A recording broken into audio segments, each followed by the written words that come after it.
तो आज उम्मीदों का बजट पेश होने वाला है। पूरे देश की नजरें टिकी हुई हैं बजट पर। वित्त मंत्री आज अंतरिम बजट पेश करने वाली हैं और माना जा रहा है कि इस बजट में ज्ञान फॉर्मूले पर सरकार फोकस कर रही है। क्या है ये ज्ञान फॉर्मूला और किन क्षेत्रों में जनता को मिल सकती है राहत? देखिए रिपोर्ट।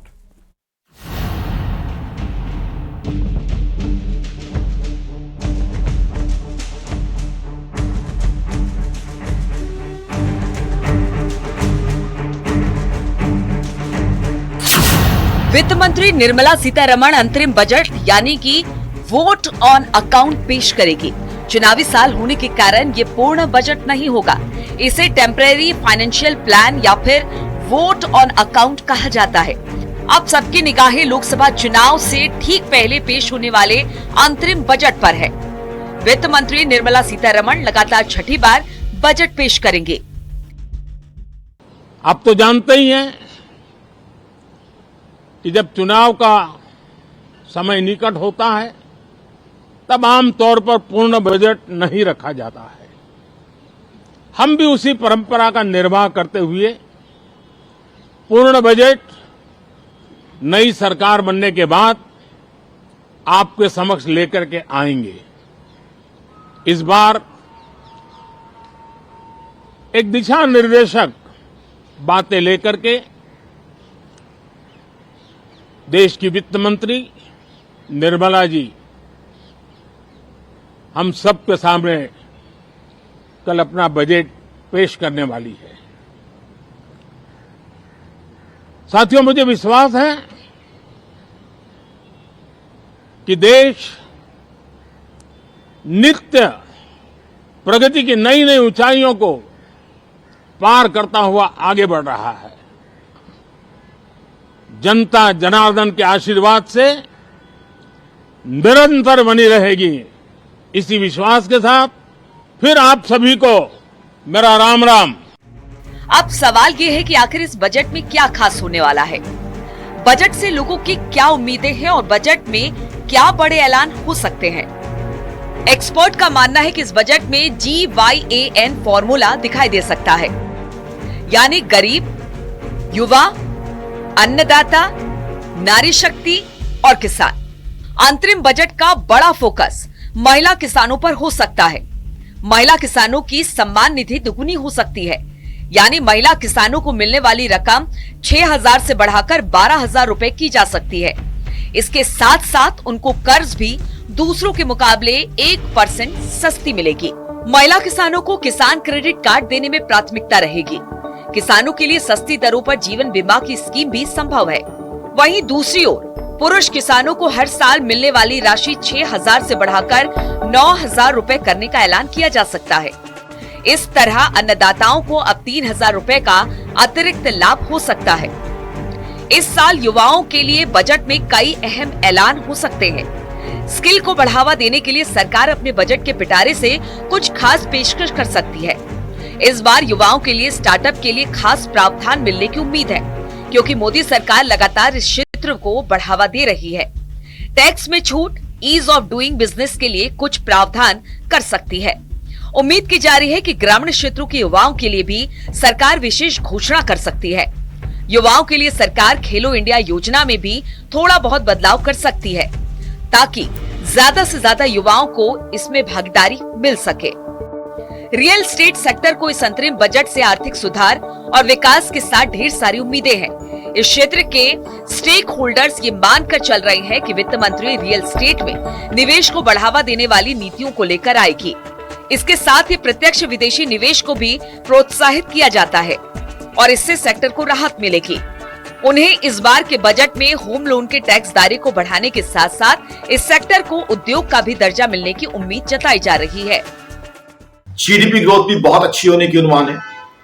कहीं ना कहीं मेरा पर्सनल लेवल पे मानना है कि प्रधानमंत्री मोदी के नेतृत्व में, प्रधानमंत्री मोदी की लीडरशिप के अंडर जिस तरीके की इकोनॉमिक पॉलिसी रही है, उन्होंने कंट्री को बहुत अच्छी ग्रोथ दी है। माना जा रहा है कि सिंगल विंडो सिस्टम, समान ब्याज दरों और आयकर में छूट से रियल एस्टेट सेक्टर को बढ़ावा दिया जा सकता है। माना जा रहा है कि अंतरिम बजट में गरीबों के लिए अहम ऐलान किए जा सकते हैं। अंतरिम बजट में नई हाउसिंग स्कीम का ऐलान किया जा सकता है और माना जा रहा है कि इसके लिए 60,000 करोड़ का प्रावधान किया जा सकता है।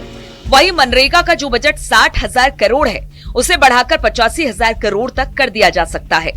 वहीं मुफ्त गैस सिलेंडर 75 लाख और महिलाओं तक पहुंचाने की कोशिश सरकार की रह सकती है। यानी इस बजट में किसान, गरीब, महिला और युवा सभी के लिए कई अहम ऐलान किए जा सकते हैं। Bureau report, news 18।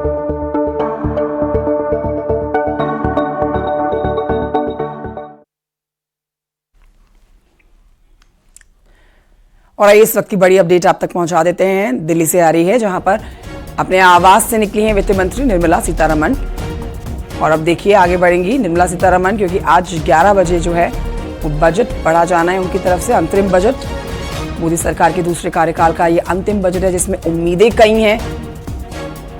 हालांकि आप ज्यादा बड़ी घोषणाओं की उम्मीद नहीं रख सकते, क्योंकि अंतरिम बजट है ये।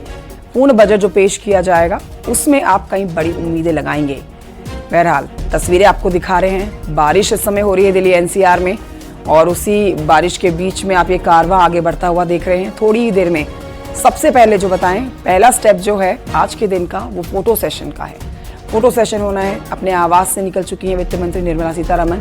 हाथ में उनके बैग होगा, वो लाल रंग का बैग, जिसके अंदर कई प्रकार की आज घोषणाएं, कई हर सेक्टर को खुश करने के लिए बातें हैं, जिनको आज उनको पटल पर पढ़ना है।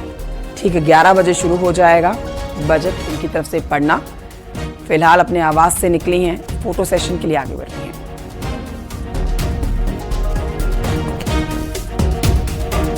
तो उम्मीदों का बजट है ये। हर सेक्टर को उम्मीद है कि उन्हें कुछ ना कुछ जरूर मिलेगा, चाहे वो मिडिल क्लास हो जो टैक्स स्लैब में थोड़ी रियायत और चाहता है, चाहे वो किसान हो, चाहे वो शिक्षा के क्षेत्र में स्टूडेंट्स हो, चाहे वो एक गृहिणी हो। बजट से उम्मीदें हर बार, चाहे वो पूर्ण बजट हो या फिर अंतरिम बजट हो, उम्मीद यही कि इस बार कुछ बड़ी घोषणा उनके लिए की जाएगी। और आज ऐसी ही घोषणा की उम्मीद लगाया है देशवासियों ने।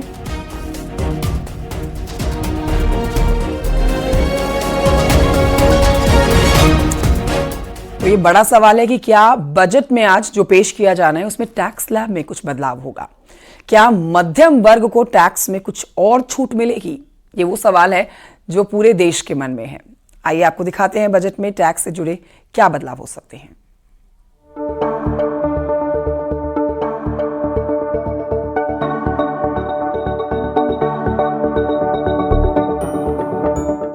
सबकी नजरें बजट पर टिकी हुई हैं। खास तौर पर मध्यम वर्ग इस बजट से कई उम्मीदें लगाए बैठा है। पिछले साल वित्त मंत्री निर्मला सीतारमण ने न्यू टैक्स रिजीम के तहत टैक्स पेयर्स के लिए इनकम टैक्स रिबेट की लिमिट को 5 लाख रुपए से बढ़ाकर 7 लाख रुपए कर दिया था।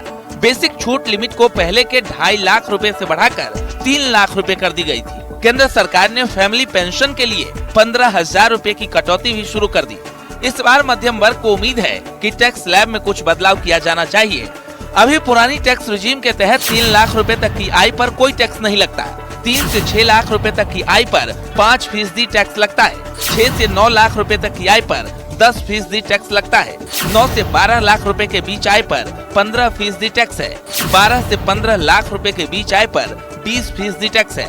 15 लाख रुपए और उससे अधिक की आय पर 30% टैक्स लग रहा है।